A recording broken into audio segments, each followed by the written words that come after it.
하나님은 영이시니 예배하는 자가 영과 진리로 예배할지니라. 우리의 신앙을 사도신경으로 하나님 앞에 고백드리겠습니다. 나는 전능하신 아버지 하나님 창조주를 믿습니다. 나는 그의 유일하신 아들 우리 주 예수 그리스도를 믿습니다.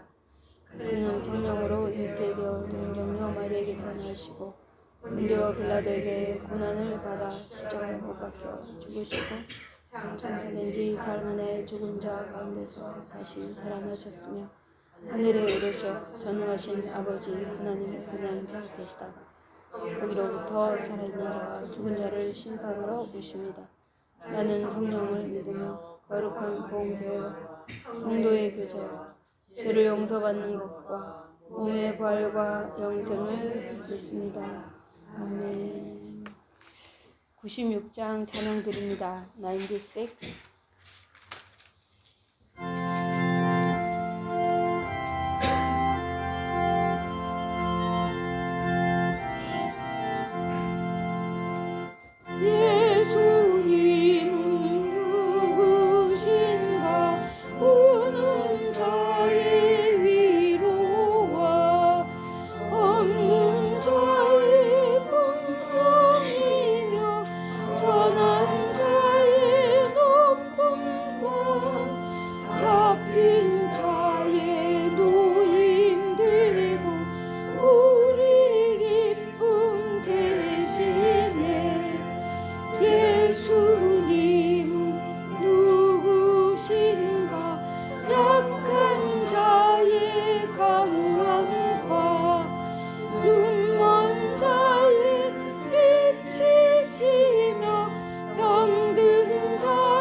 하나님 감사합니다. 하나님이 이 시간에 함께하여 주시고 저희들에게 자신이 우상화되어 있는 저희들에게 미래의 부활의 소망으로 확신을 주신 하나님께 감사를 드립니다. 수요 예배, 금요 예배, 주일 예배에 참석하여 은혜로 살아가게 하시니 감사합니다. 아버지 하나님, 이번 주에는 찬양대 세미나가 있습니다. 정말 비파 수금으로 모든 악기로 하나님께 영광 돌리는 찬양으로 세미나가 되게 하여 주시고 찬양을 통하여 흑암의 세계가 무너지고 하나님 나라가 확장되어 찬양대원 한 분 한 분에게 성령의 충만한 은혜를 허락하여 주시기를 원합니다. 아버지 하나님, 요즘 요한복음과 레위를 공부합니다. 공부할 적마다 은혜로 깨달아지는 은혜를 허락하여 주시옵소서. 특별히 스위스에 방문 중에 있는 지나에게 하나님이 함께하여 주셔서 어느 곳 어느 장소에서도 예배를 사모할 수 있고 말씀으로 인도하여 주시기를 원합니다. 아버지 하나님, 교회 기도 제목과 개인의 기도 제목 위에 주님이 항상 함께하여 주셔서 하나님의 시간표에 따라 응답하여 주실 줄 믿고 감사를 드립니다. 아버지 하나님, 우리의 후대들 하나님 기억하여 주시옵소서. 그들의 영혼을 긍휼히 여겨주시고 불쌍히 여겨주시고 세속에 물들지 않게 하여 주시고 정말 이들이 예배에 성공하여 인생 전부를 성공하게 하여 주시되 영적인 크레딧을 넉넉히 쌓아가는 믿음의 우리의 후대의 발판이 되게 하여 주시기를 원합니다. 주님, 이 시간에도 정말 육신의 아픔을 통하여 고통받는 영혼들, 그들의 마음 중심에 아픈 곳마다 신방하여 주셔서 하나님의 위로를 받게 하여 주시고 정말 그들의 마음속에 기쁨과 감사와 평안으로 영육간에 다 회복되어지는 은혜가 임하게 하여 주시기를 원합니다. 아버지 하나님, 새로 등록한 영혼들 주님 기억하여 주시옵소서. 이 시간에 그들이 어디서 무엇을 하든지 간에 그들의 마음 중심에 영접된 그리스도가 일평생 주인 되게 하여 주시기를 원합니다. 주님 함께하여 주시옵소서. 정말 아리조나의 땅을 하나님께서 주셨사오니 시작과 가정과 결과도 하나님께 모든 걸 맡깁니다. 이 일에 헌신하는 영혼들 영육간의 강건함으로 성령 충만 주시옵소서. 주님, 특별히 우리 교회에 하나님 감사합니다. 평신도로 집사님을 선교사로 파송하였습니다. 정말 알라스카에 정말 최철 집사님 육신의 도구로 치유의 목적으로 아버지 하나님 그 지역에 파송하였지만 영적으로도 아버지 하나님 그들을 영접케 하여 주시고 영육간에 함께 하여 주셔서 정말 우리 집사님을 통하여 많은 영혼들이 주께로 돌아올 수 있도록 주님 성령으로 역사하여 주시기를 원합니다. 특별히 이 시간에 우리 송 목사님 메시지를 주실 텐데 저희들이 전하는 목사님이나 저희들에게 똑같은 은혜로 풍성히 내려주기를 원합니다. 아버지 하나님, 저희들이 정말 아버지 하나님 세상을 바라볼 때마다 성령 하나님의 탄식의 소리를 듣게 하여 주시고 저희들의 남은 날수를 계수하면서 정말 지혜의 입술로 오직 성령이 너에게 임하시면 권능을 받고 예루살렘과 온 유대와 사마리아 땅끝까지 내 복음의 증인이 되리라. 약속의 말씀 위에 저희들이 모두 다 동참하여 한 시대의 기약에 쓰임받기를 소원하오며 권세 많으신 예수님의 이름으로 기도합니다. 아멘.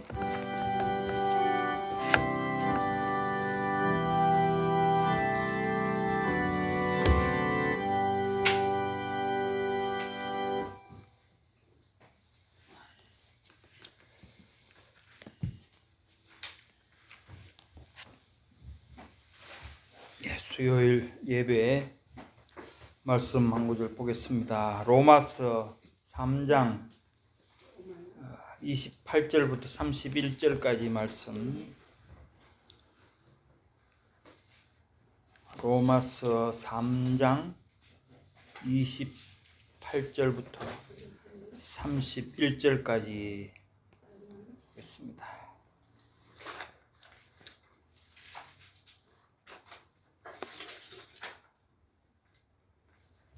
교독하겠습니다. 제가 28절 먼저 보겠습니다. 그러므로 사람이 의롭다 하심을 얻는 것은 율법의 행위에 있지 않고 믿음으로 되는 줄 우리가 인정하노라. 하나님 다만 유대인의 하나님이시냐 또한 이방인의 하나님은 아니시냐. 진실로 이방인의 하나님도 되시느니라. 할례자도 믿음으로 말미암아 또한 무할례자도 믿음으로 말미암아 의롭다 하실 하나님은 한 분이시니라. 그런즉 우리가 믿음으로 말미암아 율법을 파괴하느냐 그럴 수 없느니라. 도리어 율법을 굳게 세우느니라. 아멘. 찬양과 존귀를 받으시기에 합당하신 성삼위 하나님께 모든 영광 올려드립니다. 오늘 수요일 저녁에 또 저희들을 세상 가운데서 불러 주님 앞에 나올 수 있도록 은혜 베푸심을 감사드립니다. 이 시간도 말씀과 또 교리를 함께 공부하고자 합니다. 저희 마음을 열어서 귀한 생명의 말씀들, 교리들을 깨닫게 하시고 또한 그 말씀대로 우리가 삶 속에서 온전히 순종하며 나아갈 때 하나님께서 주시는 은혜를 따라서 믿음의 삶을 살아갈 수 있도록 주님께서 도와주시기를 원합니다. 마칠 때까지 성령께서 인도하시고 주장하시며 악한 것들이 틈타지 못하도록 역사하여 주시옵소서. 우리를 구원하신 예수님 이름으로 기도드리옵나이다. 아멘. 오늘 이제 우리가 공부할 것은 율법 폐기주의와 율법주의 두 가가 되는 것 같습니다. 90과 91과 다 아시겠지만 율법 폐기론과 또 율법주의는 어떻게 보면은 동전의 양면이랄까 여기 책에는 쌍둥이라고 그런 표현을 했는데 어쨌든 또 보면은 극과 극이죠. 한쪽 편에 율법주의가 있다면은 반대편 극단적인 입장이 이제 율법 폐기론 이렇게 되겠죠. 그러니까 율법 폐기론은 한마디 우리 잘 알듯이 율법을 다 지키지 않아도 된다. 왜 그러냐? 예수님이 오셔서 사랑으로 우리를 구원해 주셨기 때문에 이제 구약 시대의 그런 율법은 우리를 얽매이고 붙잡아두고 우리가 지키는 그런 부분이 아니다. 이렇게 말하는 것이고 반대로 율법주의는 그러함에도 불구하고 하나님의 말씀이니까 구약도 그대로 지켜야 한다. 물론 전적으로 100%라고 말은 할 수는 없지만은 주장하는 바는 일면 타당성이 있다고 생각도 되죠. 그러나 뭔가 생각에 허점이 있는 거죠. 잘못된 생각을 기반으로 하니까 그렇게 된다. 그런 생각이 듭니다. 그럼 오늘 말씀에도 보듯이 31절에 그렇죠. 끝에 보면은 우리가 믿음으로 말미암아 율법을 파기하느냐 그럴 수 없느니라 도리어 율법을 굳게 세우느니라. 그러니까 성경에 분명히 말씀을 하고 있죠. 바울이 이 부분을 여러 군데에서 강조를 하지 않습니까? 율법을 지키지 않는다는 그런 부분과 또 너무 또 율법에 내세워서 율법만으로 된다는 그런 부분들을 대비해서 계속 말을 하고 있는 부분이 그것입니다. 그래서 오늘 이제 우리가 책을 보면서 또 다시 한번 옛날에 공부했던 그런 것들을 복습한 마음으로 보시면 되겠습니다. 자, 90가 율법 폐기론 되어 있습니다. 율법 폐기론, 율법 폐기주의, 율법 폐기론, 또 혹은 반율법주의 이름이 그렇게 쓰입니다. 율법 폐기는 한마디로 율법을 지킬 필요가 없다. 그러니까 흔히 말하는 자유주의자들이나 혹은 또 알미니안 쪽도 좀 이런 데 가깝죠. 복음적 순종이다. 그러니까 우리가 율법을 자구대로 이 책에 있는 대로 지킬 것이 아니고 이제는 복음에 따라 사랑으로 우리가 할 수 있는 만큼 하면 된다. 이제 이런 식으로 가는 거죠, 그게. 그러니까 율법 폐기주의, 폐기론, 율법은 없어도 돼. 이렇게 말하면은 듣는 사람이나 말하는 사람이 뭔가 찔리고 뭔가 잘못됐다는 걸 알 수 있기 때문에 그렇게 말을 하는 것이 아니고 복음적 순종이다. 좋은 말로 그렇게 하죠. 그러니까 좋은 말 같은데 실제로는 그게 율법 폐기론이에요. 율법이 다 지키지 않아도 된다. 그러니까 자기들이 할 수 있는 것만, 좋은 말만, 필요한 것만, 그러니까 자기 생각이 필요한 거죠. 그것이. 자, 보겠습니다. 책 294페이지. 자, 율법 폐기론을 옹호하는 오래된 노래가 하나 있다. 이런 가사이다. 율법에서 벗어나니 오, 기막히게 좋구나. 이제 짓고 싶은 죄를 다 지어도 용서받는 몸이라네. 아마 미국에는 이 청교도주의가 있으면서 이런 또 노래가 있었는 모양이죠. 물론 율법 폐기주의 입장에 있는 사람들이 찬송가로 썼는지는 모르겠지만은 중요한 거는 그렇습니다. 밑에 있듯이 죄를 다 지어도 용서받는 몸이라네. 짓고 싶은 죄를 다 지어도 용서받는다. 그러니까 칭의 받았어. 한번 어렵다함을 받고 구원을 받았으면은 뭐 또 특히 장로교 입장에서 견인 우리가 참고 있으면 되는데 뭐 구원에서 다시 떨어질 염려도 없고 그러니까 이건 완전 구원파죠. 구원파. 이래 가면 자 그렇습니다. 잘못된 것이죠. 자, 율법 폐기론이란 문자 그대로 반율법주의다. 그러니까 엔티라는 게 반이잖아요. 반대되는 거. 엔티로이즘. 반율법주의다. 율법에 반한다. 율법을 반한다는 그런 의미가 뭐 반대한다는 그런 의미보다 어쨌든 율법이 필요 없다는 그런 의미겠죠. 이것은 신자의 삶에서 하나님의 율법의 중요성을 무시하거나 경시하는 것이다. 율법의 필요성, 중요성을 무시하고 또 가볍게 생각한다는 거죠. 율법을 그러니까 온전히 다 지킬 거 어려운 거는 뭐 안 지켜도 되고 할 수 있는 것만 하면 된다. 이런 식으로 가는 거죠. 율법 폐기론은 그와 마찬가지로 이단인 율법주의와 반대되는 것이다. 그러니까 여기서 마찬가지로 이제 쌍둥이라고 이제 영어에는 그렇게 되어 있는 것 같던데 이단은 율법주의와 반대되는 그러니까 양극에 이쪽에 율법 폐기론이라고 한다면은 이쪽에는 율법주의죠. 그럼 율법주의는 율법을 글자 그대로 한자도 빠뜨림 없이 다 지켜야 된다. 그것을 이제 뭐 극단적으로 막 지키지 못하면은 구원을 못 받는다까지 이제 가는 거죠. 반대되는 것이다. 그래서 율법 폐기론자들이 율법에 대한 혐오감을 갖는 방법은 여러 가지이다. 혐오감, 싫은 감정, 그런 율법을 다 지키지 않아도 되는 그런 마음은 여러 가지가 있다는 겁니다. 어떤 이들은 예수님께서 율법에서 해방시켜 주셨기 때문에 더 이상 하나님이 주신 도덕적 율법에 얽매일 필요가 없다고 믿는다. 그러니까 이거는 뭐 좋은 의미에서 우리는 흔히 그 능동적 순종이 있죠.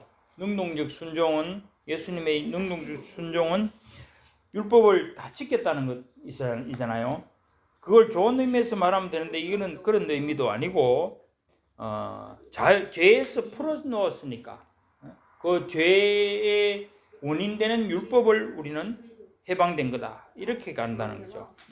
예수님이 사실은 온전히 지켰으니까 우리도 예수님을 따라서 온전히 지켜야 된다는 쪽으로 가면 그게 타당한데 예수님이 다 해놓았으니까 우리는 이제 할 필요 없다. 이렇게 이제 가면은 그걸로 가는 거죠, 사실은. 그런 이 사람들은 그렇게 생각하는 거죠. 예수님이 죄에서 풀었으니까 율법도 지킬 필요가 없다. 그리고 능동적 순종을 말하는 게 아니에요, 이 사람들은. 자, 그들은 은혜가 하나님의 율법의 저주로부터 우리를 자유케 하였을 뿐만 아니라 하나님의 율법에 순종해야 할 의무로부터도 우리를 해방시켰다고 주장한다. 그러니까 율법의 저주, 즉 죄에서 해방시키는 그걸 이루어 놓았기 때문에 그러니까 능동적 순종 부분을 말하는 것이 아니고 수동적 순종. 우리 대신에 죽어서 십자가에 돌아가셔서 우리 대신 죄의 값을 치르고 죄에서 우리를 구해줬기 때문에 우리는 죄하고 상관이 없으니까 율법은 안 지켜도 된다. 이제 그렇게 되는 거예요. 능동적 순종을 말하는 게 아니고. 자, 그래서 은혜는 불순종을 허락하는 허가증이 된다는 것이다. 그러니까 진리를 알지니 진리가 너희를 자유케 하리라 뭐 이런 말도 이런 사람들이 인용하는 성구 중에 하나죠. 자기 필요한 대로. 진리가 그런 진리가 아닌데도. 그러니까 마치 은혜를 불순종, 즉 율법을 지키지 않아도 되는 허가증처럼 생각한다는 거죠. 이제 은혜 받아서 구원 받았는데 뭔 율법이냐 이제 그런 말을 하는 거죠.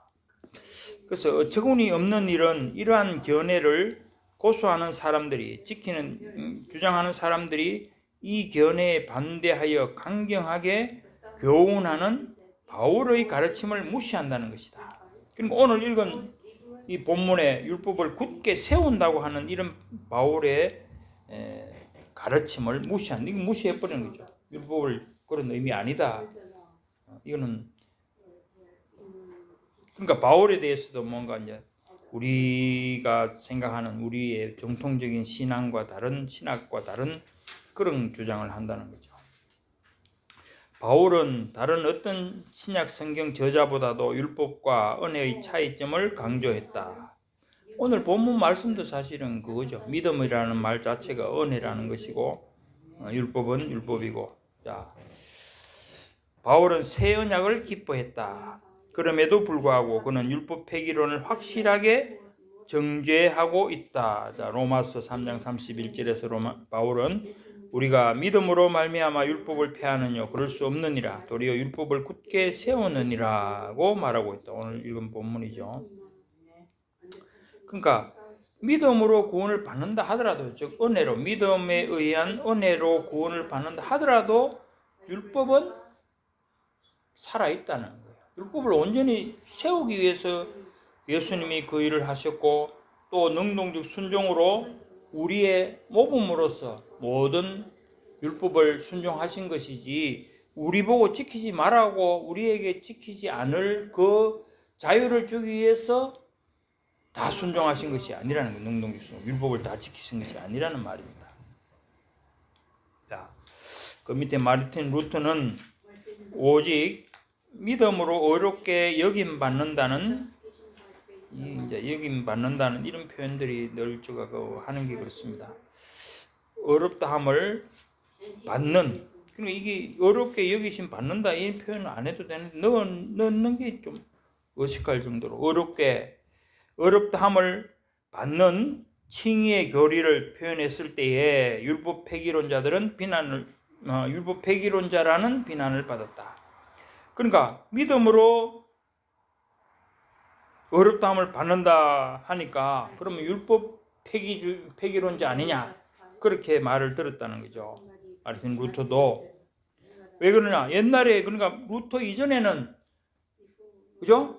율법에 의해서 행위에 의해서 율법에 의한 행위 율법에 나오는 행위에 의해서 구원을 받는다고 다 그렇게 생각했는데 루터가 나와서 오직 믿음으로 구원을 받는다 이렇게 되니까 이제 율법 폐기론자라는 비난을 루터에게 했다는 겁니다.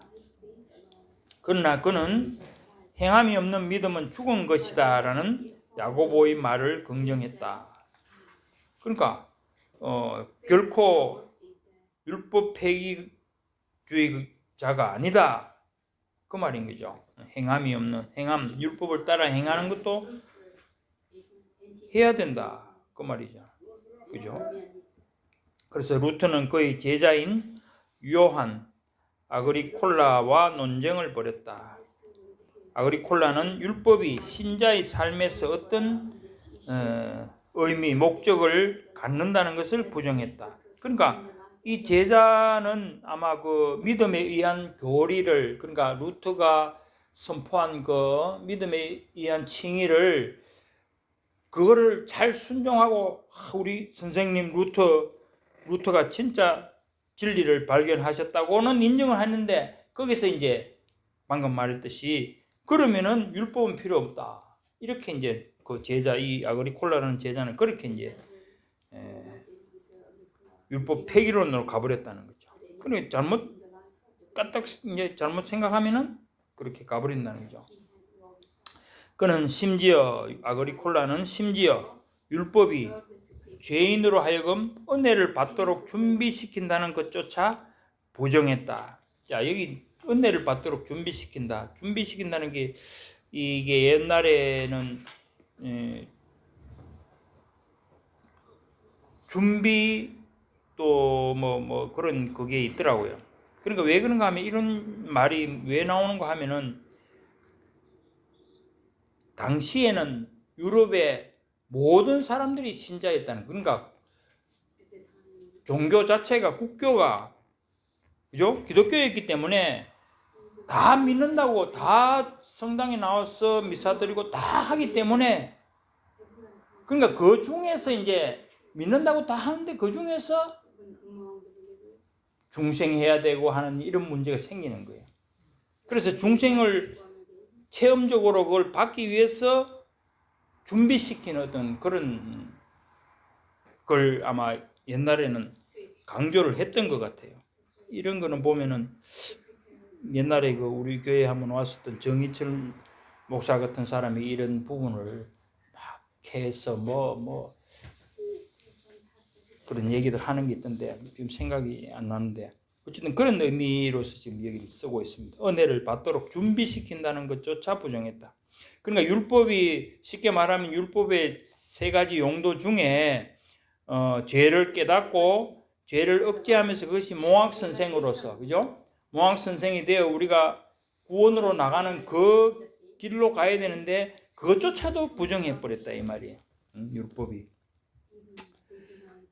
그러니까 뭐 죄를 깨닫고 뭐 죄를 억제해서 우리가 몽학선생 같이 받아들이고 그게 아니고 은혜로 그냥 은혜로 믿음으로 그냥 되는 거니까 그것도 필요 없다. 이렇게 가버렸다는 거죠. 극단적으로 가는 거죠.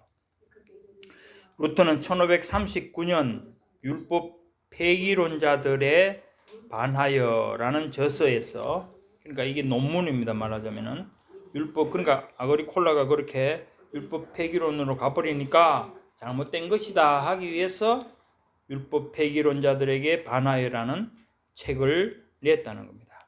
응수했고, 아그리콜라는 후에 자신의 율법 폐기론 가르침을 철회했다. 그러나 그 문제는 여전히 남아있다. 이게 무슨 말인가? 아그리콜라가 율법 폐기론의 입장에서 이제 자기도 제자들이 있을 거잖아요. 가르쳤는데 그 가르침은 중단했다는 그런 의미예요. 그러니까 실질적으로 율법 폐기론을 받아들이고 했다는 그 말이 아니고 지금 그 뒷말이 그겁니다. 문제는 그대로 있었다는 그 말이에요. 그러니까 뭐 적극적으로 율법 폐기론은 잘못됐다 이런 쪽으로 간 것이 아니고 가르치던 그 일을 중단하고 그냥 입 다물고 말았다는 거죠. 근데 속으로 뭐 율법 폐기론을 계속 주장했는지도 모르죠. 어쨌든 그런 의미다. 어쨌든 아그리콜라가 율법 폐기론을 주장하다가 그만뒀다. 그러니까 루터의 말이 맞고 율법 폐기론이 잘못됐다. 그건 이제 결론이 그겁니다. 그래서 이어지는 루터교 신학자들 뒤따라 이제 루터 다음 이제 쭉 뒤에 제자들 그 말입니다. 잇따라 루터교 신학자들은 율법에 관한 루터의 견해를 확인했다. 그러니까 그 일이 있고 나서는 계속 이제 루터가 말한 그 부분을 계속 인정하면서 이제 왔다는 거죠. 믿음에 관한 루터교의 고전적인 진술, 마지막 진술이겠죠. 이 협파신조라는 게 참 이거 찾아도 잘 안 나오는 단어인데 요즘에는 전부 일치신조로 갑니다. 일치신조. 그러니까 accord라는 말이 일치하다. 그러니까 협파라는 게 우리 아는 말이 뭐가 있습니까? 불협화음할 적에, 그죠? 불협화음. 불협화음이 뭡니까? 안 맞는 음이 다르고 막 이 뒤죽박죽인 이걸 불협화음이라 그러잖아요. 거기에 나오는 협파가 불자 빼고 협파가 이제 일치, 그런 의미입니다. 그래서 일치신조라는 말을 하는데 어쨌든 루터교의 마지막 이제 신조, 신앙고백이라는 거죠. 신조에서 그들은 율법의 용도를 다음의 세 가지로 설명한다. 첫째, 죄를 드러냄. 둘째, 일반적으로 사회생활에 필요한 예의를 갖게 함. 셋째, 그리스도를 믿는 믿음으로 인하여 거듭난 사람들의 삶의 기회를 제공함.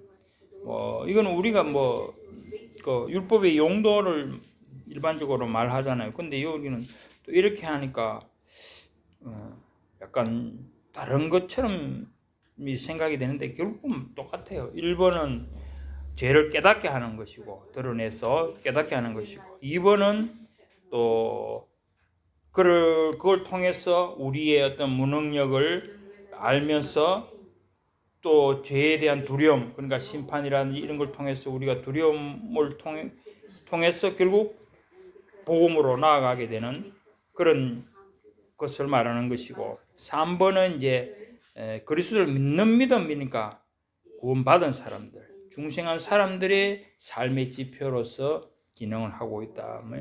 거의 똑같은 말입니다. 그래서 율법의 세 가지 용도는 92가에 나오니까 거기 가서 또 우리가 보기를 하고 어쨌든 이 세 가지를 말하고 있다. 자, 그런데 이제 그건 일반적인 주장이고 이제 여기는 오류가 그러면 율법 폐기론이 뭐가 잘못됐느냐 이제 설명이 나옵니다.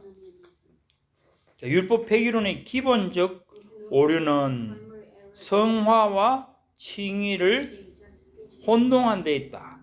사실 이 성화 칭의를 혼동해서 참 여기서 많이 그게 되잖아요. 우리 계속 나오는 게 그러니까 칭의 자주 말하는 게 그러니까 우리가 개념은 알지만 말을 표현할 때 분명히 한다면 칭의는 어렵다함을 받았다는 거잖아요. 그죠? 얻었다, 받았다.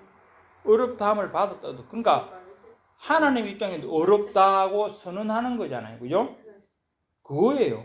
그러니까 실질적으로 우리의 내면이 저번에 성령의 열매 할 듯이 우리가 도덕적으로 변화되어서 성화가 되는 그런 것이 아니고, 그죠? 거룩하게 된다든지 어렵게 된 것이 아니고, 옛날 그 상태 그대로, 그죠? 본성적으로 아직 악하고 죄가 새카맣게 있는 그 상태지만은 하나님이 보실 때 그리스도를 믿는 그 믿음으로 말미암아, 그죠? 믿음에 의해서 은혜로 어렵다. 너는 어렵다. 이렇게 죄가 없다고 선언을 해주는 그걸 말하는 거예요. 그러니까 우리가 살면서 이 성화는 뭡니까? 실질적으로 우리가 죄가 그 주홍보다 더 붉은 죄, 그런 죄를 씻어가는 과정이 성화잖아요. 그죠? 그러니까 이거를 같이 취급한다든지 우리가 마치 성화된 것처럼 거룩하게 된 것처럼 말을 하면은 이제 이런 혼란이 생긴다는 거죠. 그래서 이것을 혼동하면은 그러니까 우리가 거룩하게 된 것, 그러니까 칭의를 통해서 죄의 몸이 갑자기 의의 몸으로 물론 그럼 이런 겁니다. 사형수에게 만일 대통령이 사면을 해준다면은 그 사형수가 지금 당장 그러면 사면령이 떨어져서 감옥에서 내준다 하면은 그 사형수가 착한 사람이 돼서 다시는 살인을 안 지르겠지 하는 그걸 100% 확인하고 보내줍니까? 그건 아니잖아요. 우리도 그와 마찬가지라는 거죠. 도덕적으로 그런 상태가 아니지만은 그리스도로 말미암아, 그걸 믿음으로 말미암아 어렵다함을 받고 구원을 해주시는 그거지. 우리가 실질적으로 성화되었다, 거룩하게 되었다고 하는 게 아니라는 거죠. 자, 그래서 우리는 행위와는 상관없이 오직 믿음으로 의롭다 함을 받는다, 여김 받는다, 어렵다, 여김 받는다. 어쨌든 이해를 잘 하셔야 됩니다. 그러니까 이게 영어일지 라틴어일지 헬라일지 이게 영어로는 그러니까 justify가 어렵게 하다, 어렵다 하다. 그런 뭐라 합니까? 이게 전에 한글말로는 어렵다 함을 얻다, 받다, 받음 이렇게밖에 그 해석이 안 되겠더라고요. 보니까 justification 자체가 그런 의미가 있으니까 어쨌든 우리 개념상으로는 분명히 이걸 구분을 해야 됩니다. 자, 그러나 모든 신자들은 하나님의 거룩한 계명을 지킴으로써, 즉 하나님의 은혜를 얻기 위해서가 아니라 그리스도께서 하신 일, 즉 그리스도의 사역, 대속 사역을 통해 이미 주어진 은혜에 대해 감사하는 마음에서 하나님의 계명을 지킴으로써 믿음 안에서 성장한다. 자, 이 부분은 우리 뭐 장로교 교리상으로 늘 듣는 그런 부분입니다. 이게 그러니까 여기 이제 우리가 하나님의 계명을 지켜서 은혜를 얻기 위해서, 여기서 은혜를 얻기 위해서는 말은 결국 구원을 얻기 위해서 이 말인데, 계명을 지켜서 구원을 얻는, 그러니까 계명을 지키는 것이 구원의 한 방편으로서, 그죠? 행위 구원이란 말이죠. 행위 구원으로 되는 것이 아니고 그리스도께서 하신 일을 통해 이미 주어진 은혜, 이미 우리는 아무런 행위, 공로 없이도 믿음으로 구원을 받았기 때문에, 은혜를 받았기 때문에 거기에 감사하는 마음에서 계명을 지켜야 된다. 그 말입니다. 그죠? 계속 문장을 길게 그냥 끌어놓으니까 그런데. 그러니까 우리가 은혜를 받았기 때문에, 은혜는 즉 칭의도 되고, 칭의라는 말도 되고, 구원이라는 것도 될 것이고, 우리가 중생, 칭의, 구원, 이게 은혜라고, 다 은혜로 되는 거잖아요. 주어진 은혜에 대해 감사하는, 우리가 구원받은 것에 대해 감사하는 마음에서 하나님의 계명을 지키고, 그럼으로써 우리는 성화되어 간다, 이 말입니다. 그죠? 그 말이에요. 어려운 말이 아니고. 그러니까 아까 말했듯이 그리스도께서 능동적 순종을 하셨다. 모든 율법을 단 하나도 빠짐없이 다 지키셨다. 능동적 순종. 그것을 우리가 믿음으로 물론 그만한 그와 같은 그저 의의가 우리에게 전가되지만은 그렇다고 해서 우리가 안 지켜도 된다는 것이 아니고, 그죠? 그래 하셨기 때문에 우리는 지켜야 된다, 이 말입니다. 그죠? 그리스도를 닮아가야 되는 게 우리의 이 지상에서 삶이잖아요. 삶의 목적이잖아요. 목표잖아요. 자, 그래서 성화는 우리가 이미 받은 칭의, 구원의 은혜에 감사해서 하나님의 말씀을 순종하는 것, 지켜나가는 것이 바로 성화다, 그 말입니다. 그러니까 성화가 뭐 말씀과 상관없이 성화되는 게 아니잖아요. 말씀대로 살아가는 것이 우리의 성화라는 거죠, 결국. 그러니까 말씀 어기면은 죄니까 죄를 지면서 성화된다는 것은 말이 안 되잖아요. 자, 그 다음에 구약을 율법의 언약으로, 신약을 은혜의 언약으로 생각하는 것은 심각한 오류이다. 첫째는 요 성화와 칭의를 혼동하는 것이고, 둘째는 구약과 신약을 자꾸 이제 생각하기로 구약은 율법이고 신약은 은혜고 복음이고 뭐 이런 식으로 자꾸 구분한다는 거예요.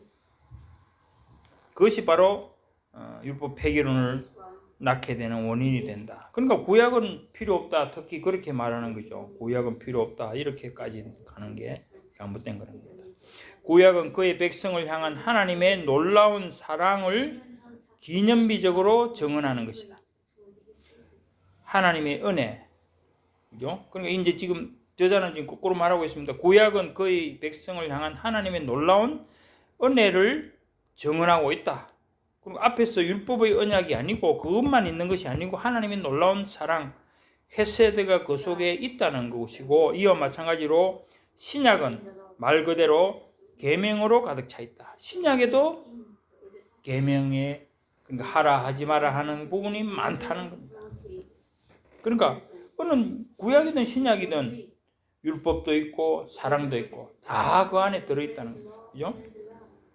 우리는 율법으로 구원받는 것이 아니라 하나님의 율법에 순종함으로써 그리스도에 대한 우리의 사랑을 내보이는 것이다. 증명하는 것이다.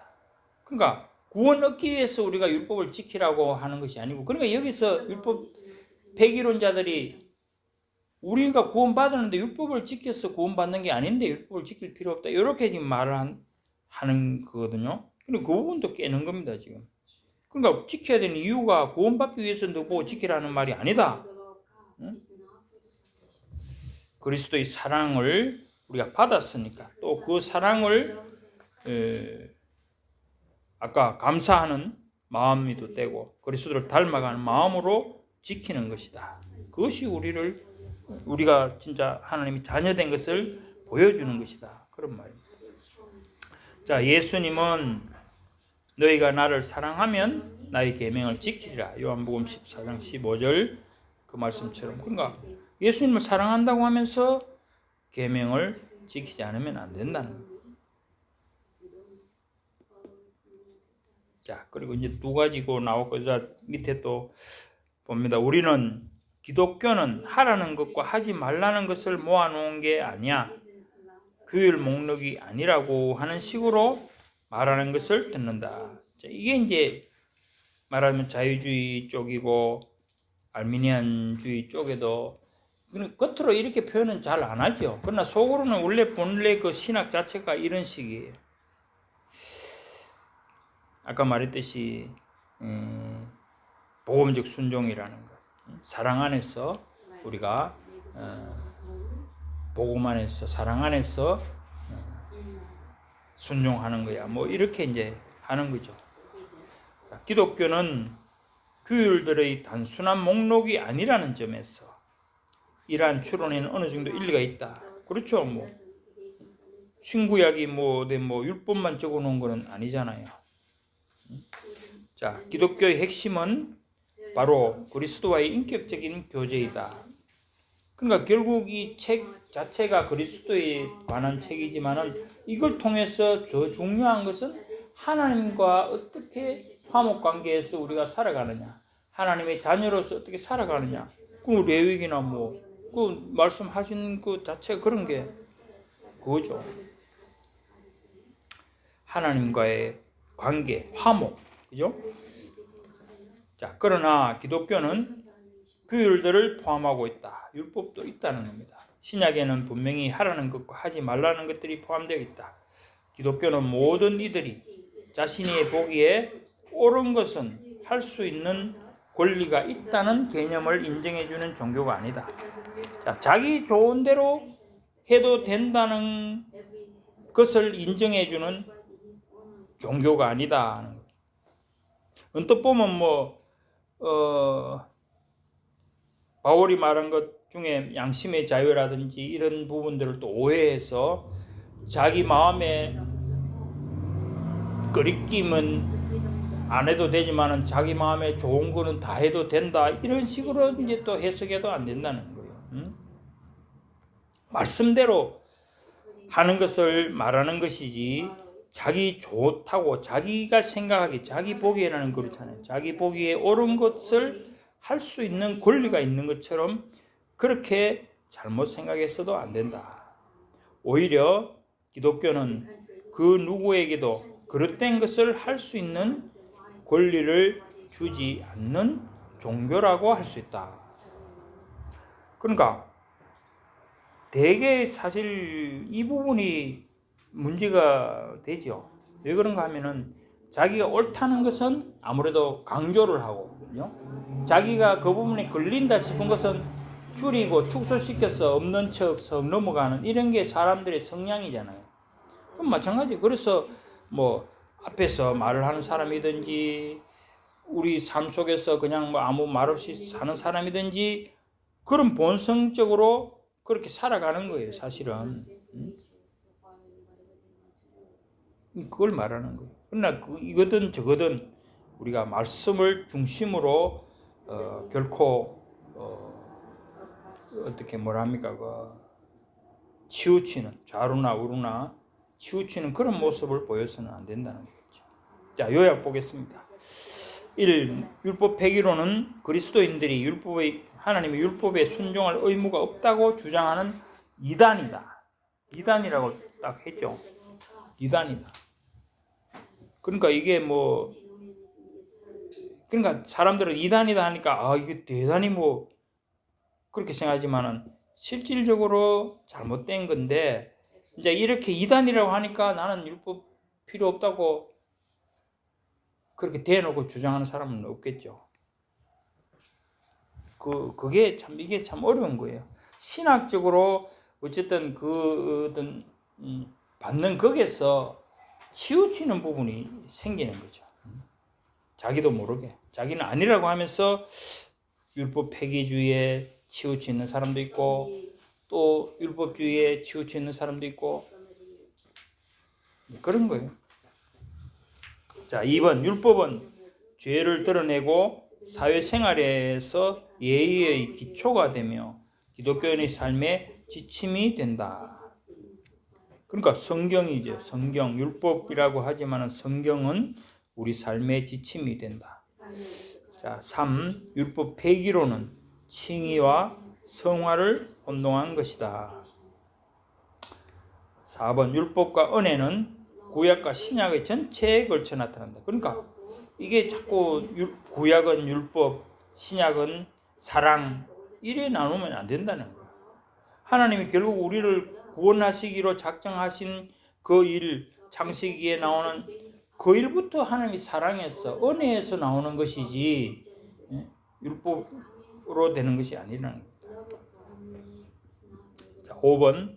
하나님의 율법에 순종하는 것이 우리가 칭의를 얻는 데 공로가 되는 것은 아니지만 칭의를 받은 사람이라면 하나님의 계명에 순종하기 위해 열심히 노력해야 마땅하다. 자, 그러니까 행위 구원은 아니지만은 그러나 구원받은 것에 대해서 예수 그리스도를 닮아가는 우리의 마음에서 계명을 지켜야 된다. 자, 91과 율법주의. 자, 우리 율법 폐기론의 반대적인 입장이죠. 율법 폐기론은 율법을 다 지켜도 된다. 율법은 필요 없다. 이제는 예수 그리스도의 사랑만 있으면 돼. 그것과 반대되는 게 율법주의. 그래도 율법은 1.1획도 없어지지 아니한다고 예수님 말씀하시기 때문에 하나도 빠뜨림 없이 다 지켜야 돼. 그렇게 물론 지키는 게 맞죠. 근데 뭐가 그러면 잘못됐겠느냐? 보면 알겠죠.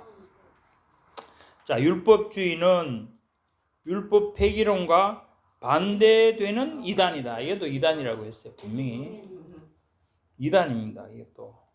그러니까 바리새인을 딱 생각하면 우리 구원받았다고 생각 안 하죠.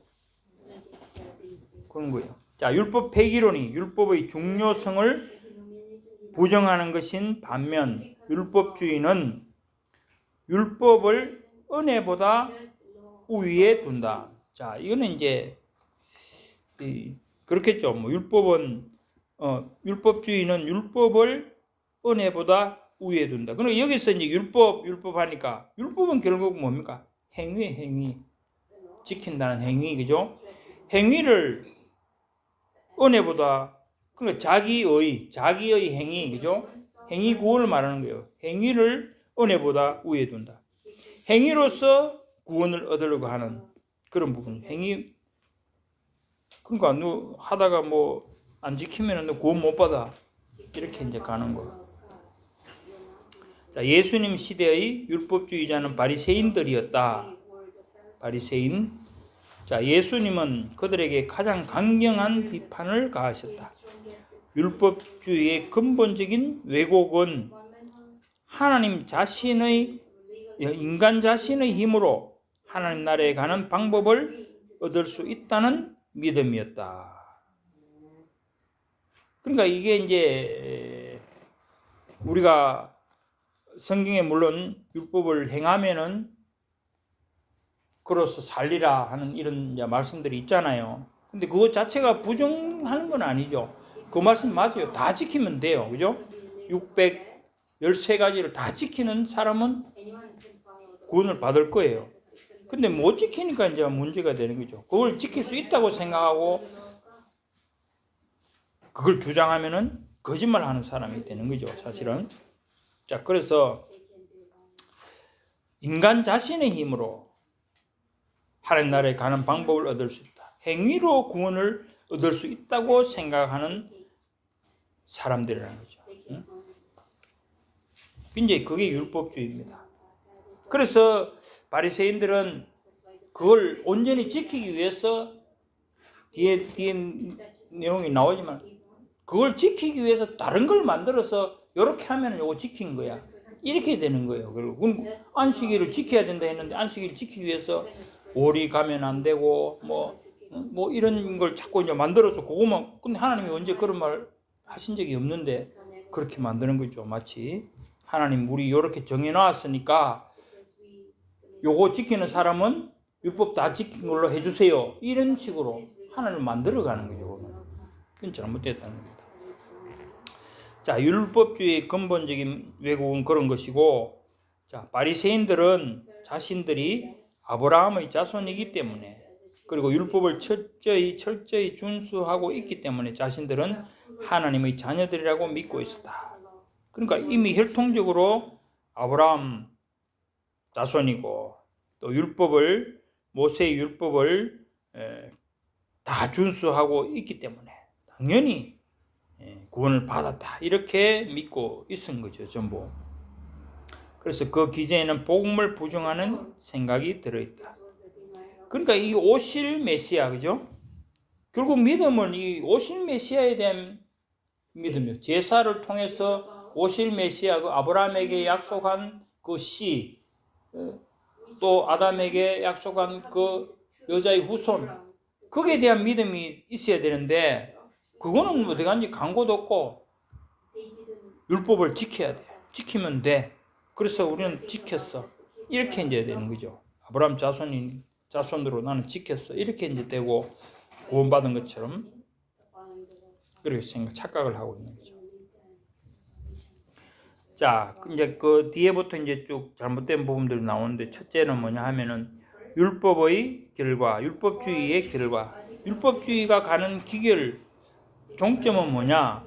율법의 정신은 배제되고 율법의 글자에만 매달리는 것이다. 결국 율법주의가 지향하는 것은 그 정신은 광고도 없고 자고 문자 글자에만 얽매인다는 거죠. 그러니까 이게 이제 마태복음 23장 23절 이런 데 보면은 뭐라고 나옵니까? 11조는 잘하면서 의와 인과신 11조도 무슨 참된 11조가 아니고 뭐 사소한 그런 거는 그런 11조는 다 했다고 하면서 마태복음 23장 23절에 보면 화이슬 찐저 외식하는 서기관들과 바리새인들이 너희가 박하와 회향과 근체의 박하와 회향과 근체 채소 뭐 전부 채소죠. 근체는 채소 아닙니까? 야채 11조 이런 거는 잘 드렸다고 말하면서 정작 의와 인과 신 정의와 긍휼과 믿음은 버렸다. 그러니까 문자적으로 11조 하라고 하니까 나는 밭에서 캐온 야채까지 나는 11조를 다 드렸습니다. 이렇게 하면서 정작 이웃과의 관계에서 뭐 정의를 무시하고 긍휼이 없고 또 믿음도 없는 이런 삶을 살아간다면 그건 잘못된 거라는 거죠. 이제 바리새인들이 그렇다는 겁니다. 글자에 매달린 거죠. 정신은 배제하고 의와 인과 신은 없이 행위 자체만 가지고 다 한 것처럼 생각한다. 자, 바리새인들은 자신들이 율법을 지킬 수 있다고 믿기 위해 먼저 율법을 축소하여 극히 편협하고 부자연스러운 해석을 해야 했다. 자, 이게 무슨 말인가 하면은 아까 말했듯이 예를 들면 안식일을 지켜라. 이웃을 사랑하라 하면 그럼 이웃이 사실 그 이제 누가복음 10장에 나오는 그 부분 아닙니까? 계명을 지켜라. 안식일을 지키라 하면 그 지키는 부분에 사실은 이제 뭐 어떻게 보면 신앙에 따라서 양심의 자유로 신앙의 어떤 그런 걸 따라서 사람이 차이가 날 수밖에 없죠. 그런데 그거를 이제 그렇게 하면 안 되고 안식일에 아까 말한 오리를 가고 또 뭐 무게는 뭐 10g 이상 들면 안 되고 이런 식으로 정해놓고 그걸 하면은 다 된다고 생각하는 거, 그런 거. 그런 식으로. 그러면 그러니까 무엇을 하여야 구원을 얻는? 분명히 계명을 지키면은 구원을 받는다고 했는데 그러면 지키면 되는 거지. 거기서 또 무엇을 하여야? 그래서 또 묻는 게 뭡니까? 내 이웃이 누굽니까? 이웃을 사랑하라 하면은 어디든지 자기가 할 수 있는 대로 사랑하면 되는데 내 이웃이 누굽니까? 가르쳐 주면 내가 하겠습니다. 그렇게 가는 거예요. 아주 축소시키고 할 수 있는 거를 이렇게 만들어서 그것만 하면 되는 것처럼 그렇게 이제 만들어 버린다는 거죠. 부자 청년에 관한 이야기가 이 점을 잘 지적하고 있다. 부자 청년은 예수님께 와서 자기가 어떻게 해야 영생을 얻을 수 있냐고 물었다. 어떻게라기보다 무엇을 이러는데 어쨌든 뭐 how보다는 what, 분명히 그걸 방법적으로 뭘 이런저런 그걸 말하는 것이 아니고 무엇을 딱 집어서 말하는 거죠. 그러니까 뭘 요걸 하면 너 구원받을 것이다. 이렇게 예수님이 대답해 주기를 바라고 오는 거예요. 그럼 그것만 하면 되잖아요. 근데 사실은 예수님이 하나님께서 다 말씀을 해 주셨는데도 예수님은 그에게 계명들을 지키라고 말씀하셨다. 이건 성경에 있는 대로잖아요. 그죠? 이미 하나님 말씀하신 건데. 그 청년은 자신이 계명들을 모두 지켰다고 믿고 있었다. 그러니까 여기서 지켰다는 말은 바리새인들이 정해놓은 그 전통들을 다 지켰다는 거예요. 나는 안식일 되면은 절대로 오리 넘어 나간 적이 없습니다. 뭐 이런 거. 그러나 예수님은 참 하나님 앞에서 청년이 섬기고 있는 한 우상을 단호하게 지적하신다. 그러니까 하나님을 섬긴다고 하면서도 실제로는 한 우상을 섬기고 있었다는 거예요. 그 우상은 재물이었다. 재물이었다.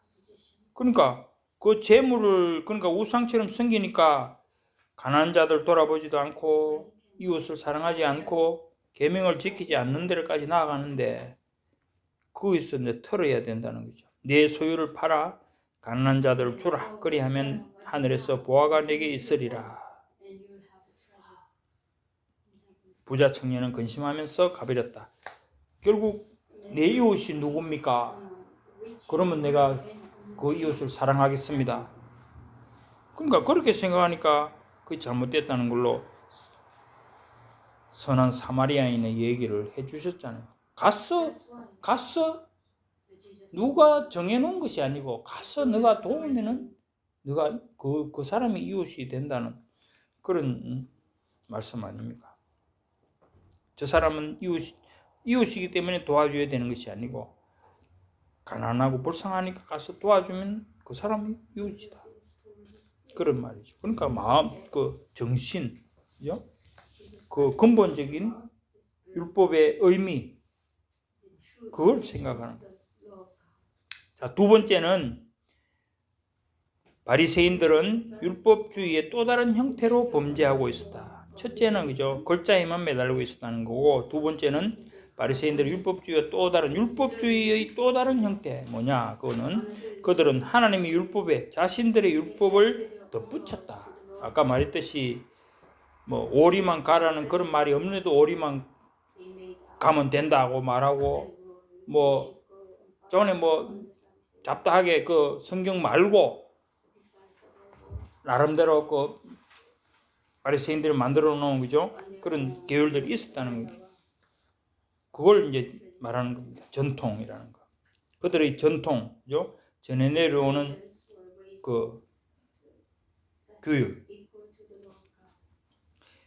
전통이 하나님의 율법만큼 높아져 있었다. 결국 이건 무엇이냐 하면은 우리가 성경의 어떤 의미에서는 포괄적으로 아까 말했듯이 뭐 이웃을 사랑하라. 아니 그러면 진짜 이웃이 누군지 얘기를 해주셔야지 우리가 사랑하지 뭐 어떡합니까? 물론 그 말이 어떻더라면 맞는 것 같은데 그거를 결국은 그 그것을 이유로 핑계로 해서 이웃 사랑하기를 안 한다는 거죠. 예를 들면 뭡니까? 마가복음 7장 11절에 13절 너희는 이르되 사람이 아버지에게나 어머니에게나 말하기를 내가 들여 유익하게 할 것이 고르반 곧 하나님께 드림이 되었다고 하기만 하면 그만이라 하고 자기 아버지나 어머니에게 다시 아무것도 하여 드리기를 허락하지 아니하여 너희가 전한 전통으로 하나님의 말씀을 폐하며 또 이 같은 일을 많이 행하느니라 하시고, 이런 말씀들이 뭐냐 하면은 결국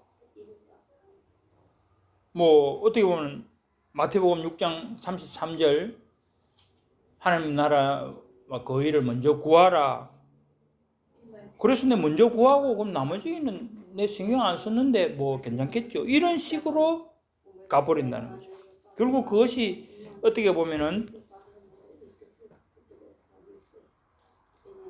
그 원래 있는 율법을 왜곡시키고, 그죠?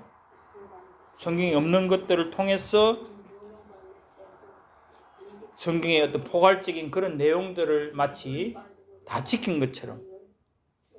사실 뭐 이웃을 사랑하라 하는 말이 뭐 그게 뭐 따져보면은 어떤 것이겠습니까? 선한 사마리아인 뭐 어떤 그런 부분만 되는 것도 또 아니거든요. 사실은 보면은 여기 뭐 길에 보이는 뭐 나는 요 사거리에 있는 사람한테만 내가 동전을 줄 거야. 그건 내 이웃이야. 뭐 그런 식으로 가는 게 아니잖아요. 그런 식으로 바리새인들은 생각을 했다는 거죠. 따져보면은. 자, 어쨌든 사람들이 자꾸 그런 걸 만들어서 그걸 지키면은 이거 한 거야. 이거 지키면 이웃 사랑한 거야. 이거 지키면 안식일 지킨 걸로 해줄게. 이래 돼버리는 거죠, 사실은. 그들은 사람들에게서 자유를 빼앗고 하나님이 풀어 자유롭게 해주신 사람들에게 쇠사슬을 채웠다. 이러한 유의 율법주의는 바리새인들에게서 끝난 것이 아니다. 사실은 뭐 교회도 많고 뭐 종교는 뭐 종교가 아니고 교단도 많고 이 사실 얼마나 많습니까? 근데 각자 그 교단마다 혹은 교회마다 다 지키라는 게 달라요. 조금씩 다 다르잖아요. 지킨다는 게 강조하는 부분들이. 근데 그거를 일률적으로 말하는 그런 어떤 단정적인, 말하자면 절대화시키는 이런 표현들은 아주 안 된다는 거죠. 어떤 의미에서. 그러니까 이게 이제 신앙 자유, 양심의 자유와 상관되는 그런 부분이 있기는 하지만은 어쨌든 어떤 것을 정해놓고 그것만 하면은 돼. 그건 하나님 소리죠. 이것만 하면 돼. 그런 이제 그것이 이제 바리새인들이 그런 식으로 말씀과 상관없이 그렇게 했다는 거죠. 내가 안식일 지킨 걸로 해줄게. 그럼 예수님한테 따라다니면서 계속 병 고치는 거나 또 뭐 가다가 뭐 보리 이삭을 제자들이 따먹은 거나 이런 모든 부분들이 안식일과 관계해서 계속 시비를 건 게 그런 거거든요. 따져보면. 자기들이 정해놓은 것을 안 지켰다는 거죠. 자, 그래서 이러한 유의 율법주의는 바리새인들에게서 끝난 것이 아니다. 그러니까 바리새인들 그 예수님 당시에만 있었던 것이 아니고 2000년이 지난 또 그 앞에도 마찬가지로 계속되고 있는 그런 부분이다. 이것은 또한 각 세대마다 교회를 오염시켜왔던 모든 세대에서 그렇게 했다는 겁니다. 자, 두 번째가 이제 그거고요. 그러니까 없는 것을, 성경에 없는 것을 보태해서 정해서 이것을 지키면은 돼. 이것을 지키면은 너 율법 다 지킨 거야. 뭐 이렇게 자꾸 이제 가는 거. 자, 세 번째는 뭐냐? 자, 율법주의는 298페이지입니다. 율법주의는 때로 율법 폐기론에 대한 지나친 반발에서 생겨났다. 뭐 이런 건 당연히 현상이 생길 수 있죠. 율법 없어도 안 지켜도 돼 하니까 안 돼. 지켜야 돼. 이제 이게 율법주의라는 거죠. 우리는 우리 자신과 다른 사람들이 율법 폐기론이 도덕적으로 풀어진 상태에 빠져들지 않게 하려고 실제 하나님께서 하시는 것보다 더 규율을 엄격하게 만드는 경향이 있다. 규율을 엄격하게 만드는 경향이 있다. 이런 부분들이 있겠죠. 어떤 부분 결국 바리새인들이 뭐 정한 성경 외에 정하는 것도 오히려 이런 의미도 있습니다. 더 엄격하게 해서 지키는 것처럼 만들기 위해서 그렇게 한다는 거예요. 이렇게 되면 율법주의는 하나님의 백성들을 통치하는 폭군을 등장시키게 된다. 오히려 그러니까 그래 정해놓고 너 이거 다 지켜야 하면 율법 613가지 외에 더 늘어나는 게 한 1000가지, 2000가지 거기 따라 붙는다는 거예요. 따져보면 그럼 만들 것 같으면 그러면 그게 더 진짜 성도들을 올가매는 그런 율법보다 더한 것이 되죠. 마찬가지로 율법 폐기론도 율법주의에 대한 지나친 반발에서 생겨나곤 한다. 사실 사람의 능력이 있고 또 뭐 도덕적인 그런 어떤 부조리함도 있고 제약성도 있고 하기 때문에 우리가 다 율법을 다 못 지킨다는 것은 뭐 다 우리가 고백하는 부분이잖아. 그래서 그걸 다 지키면 된다고 해서 뭐 물론 지키려고 노력하는 것이 우리 인간이지만은 그렇습니다. 몸에 좋다고 뭐 다 그걸 100가지 1000가지 다 먹을 수 있느냐 못 먹듯이 그런 어떤 부분도 비슷한 경우 아닐까 그런 생각이 듭니다. 마찬가지로 율법 폐기론도 율법주의에 대한 지나친 반발에서 생겨나곤 한다. 율법 폐기론의 슬로건은 모든 압제로부터의 자유이다. 이것은 도덕적 자유를 얻으려고 미친 듯이 날뛰는 것이다. 그리스도인은 자신의 자유를 지키는 데 있어서 자유와 방탕을 혼동해서는 안 된다. 결국 자유주의 입장에서는 뭐 진리를 알지니 진리가 너희를 자유케 하리라. 요즘 무슨 자원에 이런 말을 쓰는 사람들이 많죠. 진리가 너희를 자유케 하리라 써놓고 자, 네 번째 이제 요 세 번째고요. 네 번째 이제 그 밑입니다. 율법주의의 또 다른 형태는 사소한 것을 중요한 것으로 만들어 버리는 것이다. 그러니까 이거는 이제 많죠. 아까 했던 그런 말하고 중복되는데 자기한테 필요하면 중요하고 자기한테 필요하지 않으면 사소한데도 그 거꾸로 그런가 만들어 가겠죠.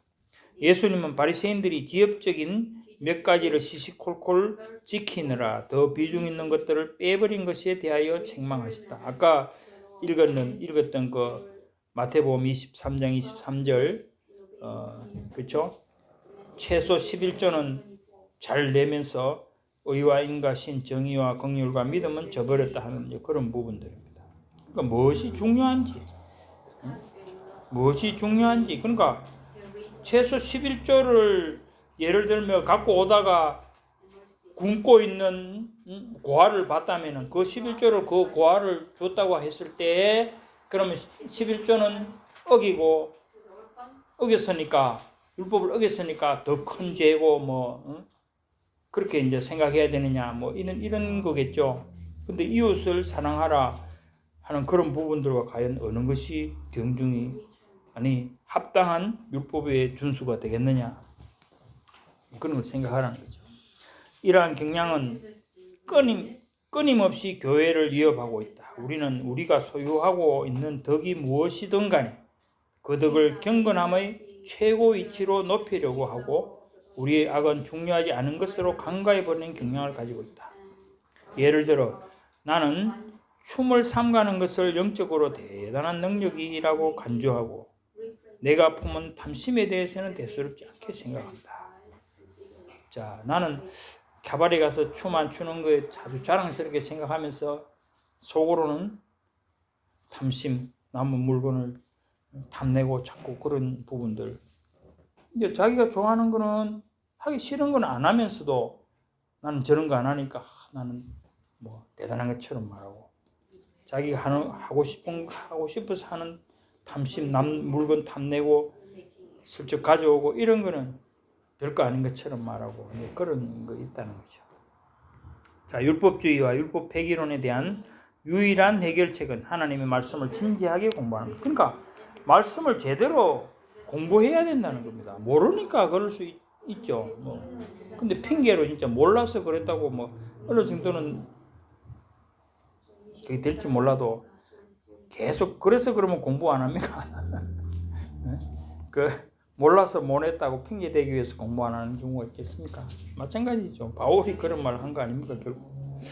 자, 그렇게 할 때에만 우리는 하나님이 기뻐하시는 것이 무엇이고 기뻐하지 않으시는 것이 무엇인지에 대한 지침을 정확하게 얻을 수 있다. 그렇죠? 근데 참 중요한 것은 아무리 열심히 한다고 해서 중요한 것은 그죠? 잘못된 가르침 자체가 잘못된 것을 아무리 열심히 진지하게 진짜 진정성으로 목숨 걸고 하면 또 뭐합니까? 그러니까 그걸 참 귀한 거예요. 진리를 바로 알아야지 된다는 것이 더 중요하지. 그렇죠? 어디든지 열심만 내면 된다고 생각하면 신천지 가서 그렇게 열심을 내봐야 그건 헛거거든요.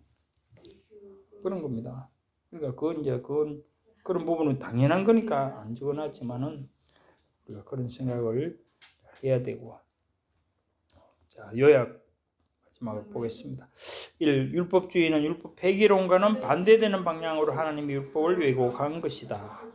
자, 율법 폐기론과 율법주의가 양극에 있죠. 가운데 하나님의 율법, 하나님의 말씀이 가운데 있고 정당하게 말씀은 살아있는 것이고 율법 폐기론 같이 필요 없다고 해서도 안 되고 율법주의 같이 그 정신은 없이 정신은 무시하고 자고에만 매여서 행위로서 그걸만 하면은 됐다고 생각하는 그런 것도 잘못됐다. 율법주의는 인간의 전통을 하나님의 율법의 수준까지 높임으로써 나타난다. 인간의 정한 것, 인간의 전통, 유전, 그것을 하나님의 말씀과 같이 놓고 그걸 지키면은 하나님의 말씀을 지킨 것처럼 취급하는 이런 게 이제 잘못된 겁니다. 자, 3번 율법주의는 하나님께서 이미 자유케 해주신 영역에서 하나님의 백성들을 얽매이는 것이다. 말씀 자구에 자꾸 얽매여서 사람을 자유한 그 부분까지도 자유롭게 하지 못하게, 자유롭게 되지 못하게 만드는 것이다.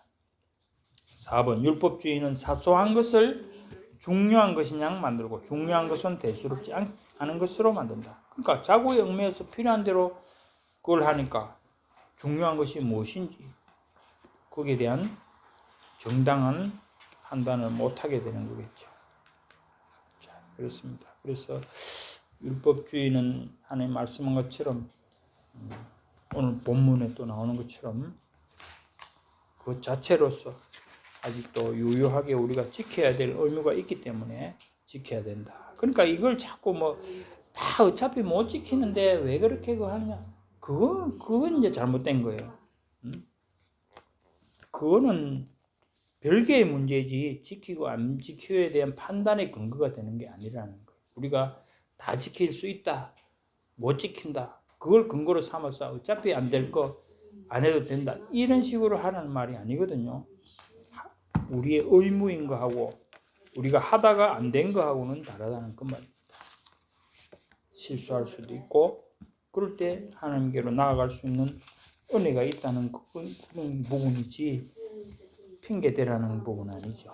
자, 하나님 아버지 감사합니다. 오늘 율법주의 또 율법 폐기론 하나님께서 말씀을 통해서 또 다시 한번 공부할 수 있게 하심을 감사드립니다. 우리는 늘 핑계대기를 좋아합니다. 우리가 마음속에 우리 정말 내면에 있는 그 사악함으로 말미암아 하나님의 말씀을 온전히 순종하고자 하는 그 어떤 의무감에서 벗어나기 위해서 스스로 자신을 속일 뿐만 아니라 또한 남들도 속이는 그런 잘못된 길로 가고 있는 것을 늘 하나님 앞에 고백드리지 않을 수 없습니다.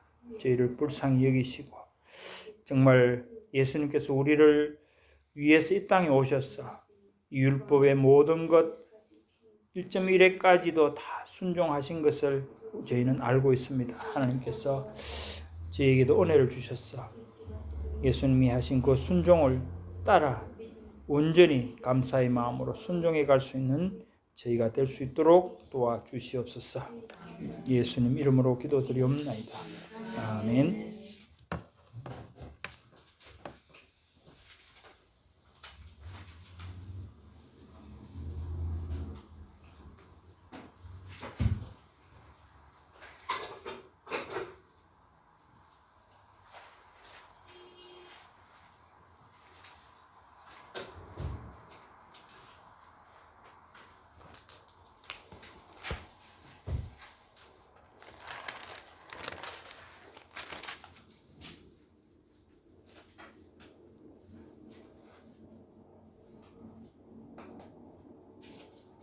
(449장) 찬양드립니다. 449.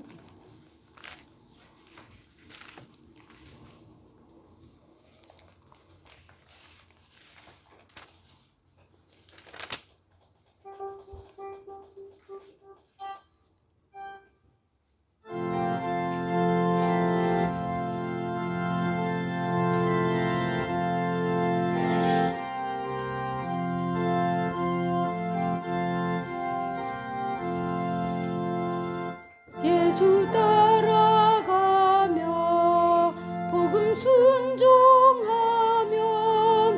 우리 행할 길 환하겠네. 주를 의지하며 순종하는 자를 주가 늘 함께 하시리라. 의지하고 순종한 수 안에 즐겁고 복된 길이로다. 해를 당하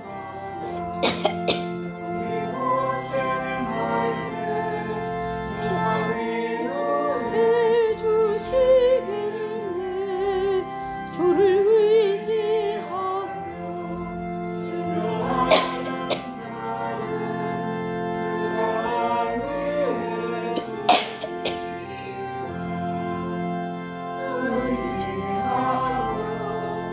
순종하는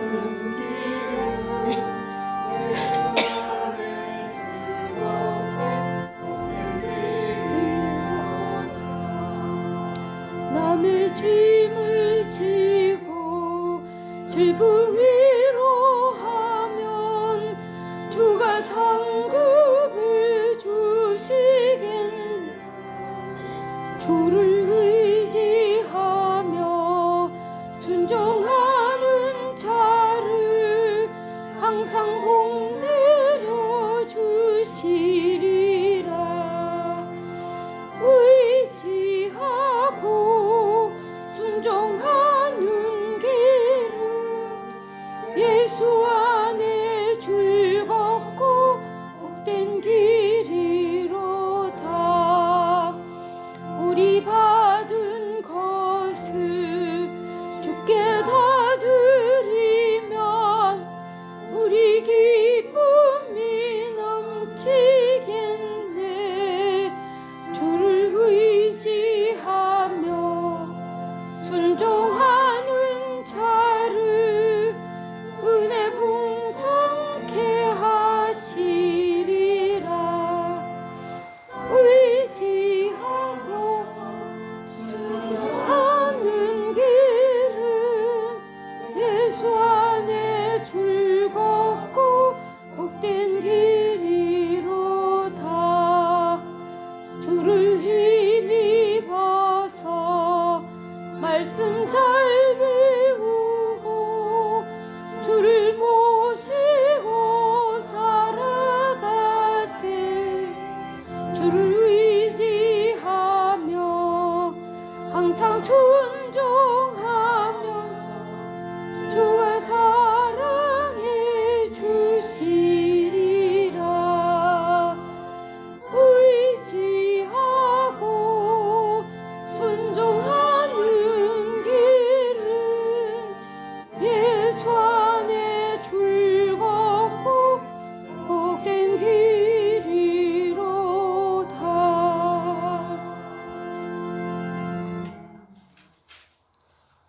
주 간에 주신 하나님 말씀, 미래와 소망이 있는 성도, 바울의 동력자 사랑, 그다음에 요한복음 또 오늘 말씀 주셨습니다. The word of God for this week, the saint with a future and hope, the Paul's love for his fellow workers, about the exposition of the John and today's word.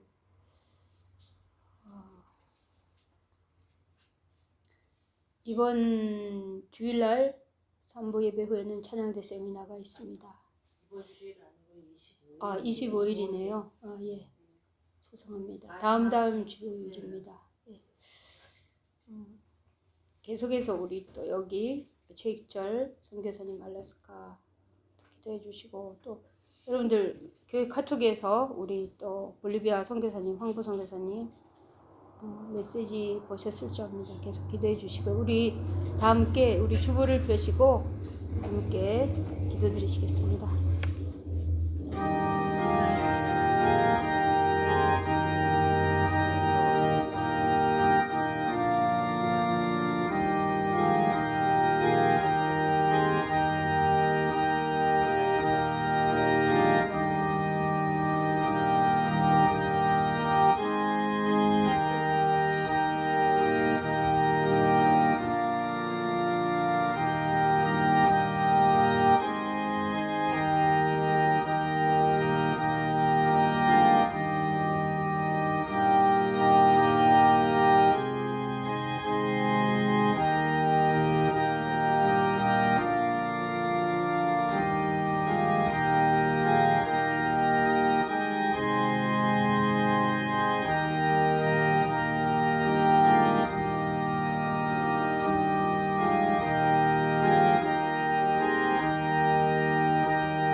목사님 축도하심으로 신뢰 배포하겠습니다.